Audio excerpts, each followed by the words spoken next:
చికి TV Balu నేర్చుకున్న పాఠం. అది ఒక అందమైన స్కూల్. ఆ స్కూల్లో బాలు అనే ఒక అల్లరి పిల్లవాడున్నాడు. మధ్యాహ్న సమయం అయింది. వాచ్మ్యాన్ గంట మోగించాడు. పిల్లలంతా లంచ్ బాక్సులతో చెట్టు కిందకి పరుగులు తీశారు. అందరూ తమ తమ టిఫిన్ తింటుంటే బాలు మాత్రం ఒంటరిగా కూర్చున్నాడు.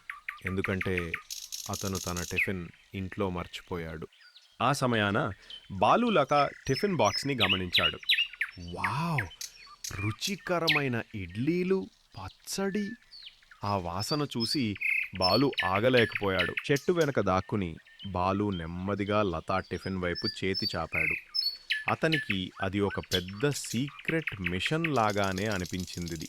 అప్పుడే లత వెనక్కి తిరిగి బాలు చేతిని పట్టుకుంది. ఆహా, దొంగతనం చేయబోతున్న బాలు ఇప్పుడు పట్టుబడ్డాడు.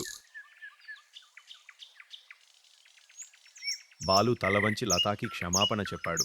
మాస్టర్ గారు వచ్చి పరిస్థితిని చూశారు. అతను కోపం చూపించలేదు, కానీ తన మాటలతో బాలుకి మంచి పాఠం చెప్పారు. లత తన టిఫిన్ బాక్స్ని బాలుకిచ్చింది. ఇద్దరూ కలిసి తినడం మొదలుపెట్టారు.